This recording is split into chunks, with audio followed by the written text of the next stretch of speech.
I'm here with my barber, Randy Blendz. He's been cutting hair for over 15 years.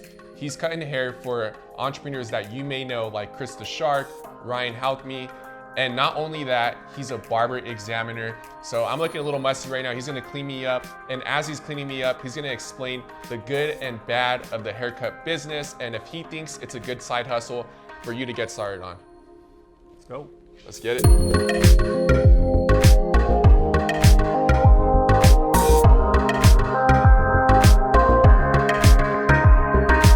How did you get started cutting hair? I got started when I was 13 years old. I got really into my hair, and I got to a point where I just wanted a haircut like every week. I wanted to look fresh. You started cutting your own hair? Nah, you know what? I used to go to my brother's friend's house, and he had some clippers. I don't know, one day he was cutting my brother's hair, and yeah, he had a leave phone call, and I told my brother, let me finish it. So I finished it, and I thought like I did a great job, and he came back and was like, yeah, it's cool. And I was like, man, that was pretty cool. Like, I want to try it again. Yeah. So then I had no one to try it on, so I just started cutting my own hair. Yeah, believe it or not, it didn't come out as good as I thought it was, but I noticed I had a passion to learn. Like, I just wanted more. Yeah. Even though I was screwing up my hair, I was screwing up friends' hair. I was like, we didn't have YouTube back in the day. We didn't have any of that stuff. Yeah. So you just had to learn from experience. yeah, everyone was just a guinea pig. That's what it was. So, and I didn't have money to buy like good tools. I was just using crappy stuff. So that's how it all started. And how'd you start getting your first clients? You just started practicing with your friends? Yeah, so I figured if I tell my friends I'll give you a free haircut, you can't complain about free. Yeah. And they're gonna come. So yeah. I just needed people to sit down in my backyard, and I just started chopping away. So like nowadays, kids got it easy. They got YouTube, they got Instagram, they got tutorials everywhere. Yeah. So it's like, it's easy to start if you just watch YouTube. Yeah, when you get out of school, you should be pretty decent because everything, all the knowledge is online.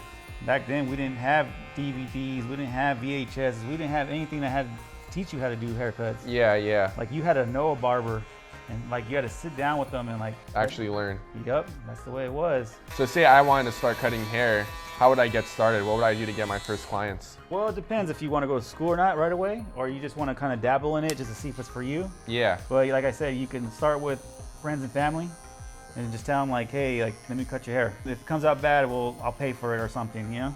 Yeah. But you have all that knowledge on YouTube, you know? You could just look up stuff and then just memorize it pretty much, and you have a guideline from there. Yeah, so you're saying your first client should be your family and friends? Yeah, I would, you know, like especially like if they got, like they shave their head pretty much.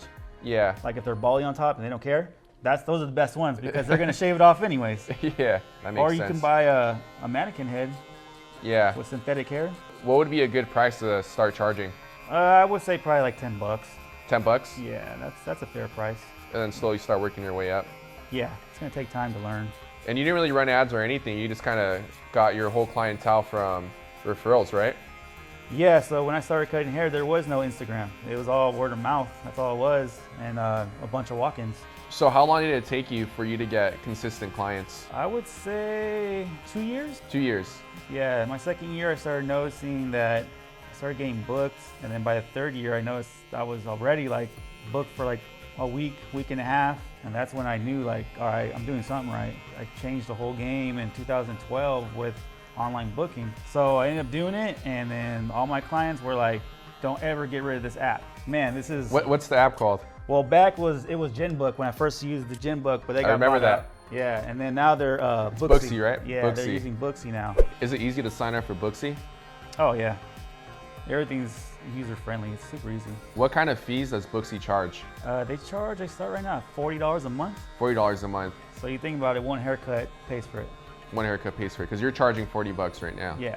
Does Booksy take a percentage anytime you cut hair, or is just the $40 a month? It's flat, $40 a month. It's pretty good. So in order for you to cut hair legally, you have to get your license, right? Correct. How's that process work? So you can go online and find barber schools around your area. You can go and ask questions like how much do you guys charge, and then they'll give you the whole rundown on how many hours barber school is. Right now it's 1,000. It used to be 15, now it's 1,000. They lowered it. 6 to 8 months. You can expect to get a test date. That's all you're studying for is 6 to 8 months? Yeah, so it used to be like when I went to school it was 1,500 hours. It was pretty much 12 to 14 months. Every school's different. Okay. So you'll run to schools that charge $5,000, $15,000, $20,000. Oh, dang. So you're a barber examiner yourself. What should people be prepared for on the test? Anxiety. Anxiety. It messes with your head. When I was going to school, we had to do a practical and a written. Yeah. And as a barber examiner, they're in charge of the practical. Yeah. So pretty much you're performing a haircut, a shave, color retouch, relaxers, all that stuff that your license holds. And you have to show safety and infection control procedures and like a correct way how to do it, obviously. What kind of equipment should a beginner get if they want to start cutting hair? The basics is pretty much like a Wall 5-star Senior and an Andis T-liner. Those are like your basic clippers. Or you can do like an Andis Master, either or. A lot of people are going with wireless now. So like I was always against wireless clippers because they were louder. Battery life, like it's like 60 minutes. Yeah. You know, you're constantly have to charge it. It's not as powerful as electric, you know, as a wire. But I just recently, you know, found a clipper that's wireless and I'm kind of impressed with it. You know, it's not a rotary motor, it's a magnetic and it's not that loud.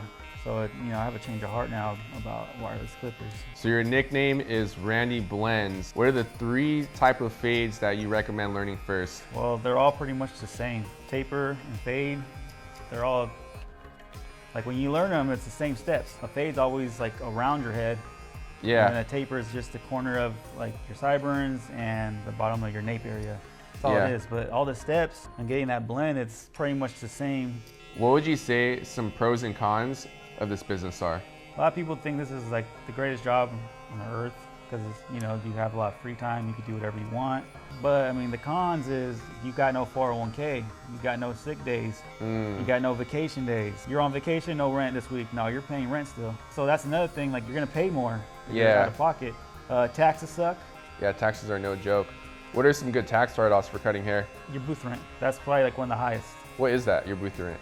So you pay a weekly fee. Like say you pay $200 a week, that's $800 a month. That's gonna be your biggest one. So it could be like $10,000 a year, $12,000 a year, whatever it is, right? Bam, you're already like halfway done like in another tax bracket just off your booth rent.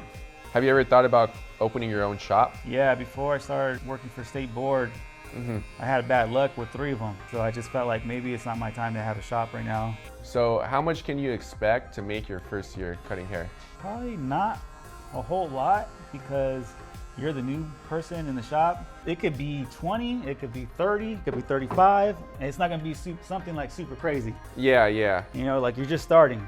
So would you recommend actually getting your license first, or would you recommend practicing on your friends and family first? Friends and family first, just to make sure like you actually like it. You actually like it, yeah. You don't want to jump into something and you feel like it's a waste of time. Like, you know what, this isn't for me. So you said that your first year you can expect to make $10,000 to $35,000 a year. You've been cutting hair for 15 years. How much are you making a year right now? Probably about 75, 80, somewhere around there. 75 or 80. Yeah. Would you recommend this as a side hustle? Oh yeah, definitely. Like there's always money in hair and it's cash too. It's a cash business. That's what's cool about it too. Yeah. So I know people that they don't want to do this for a living. They just like to do it for fun. Yeah. And, you know, they make their little money here and there, but they're using that money to invest into like college, you know? Oh, nice, students, nice. You know? It's always good, you know, to have a little side hustle, especially cutting hair. Yeah, and it's not too hard to start with YouTube now. Yeah, exactly.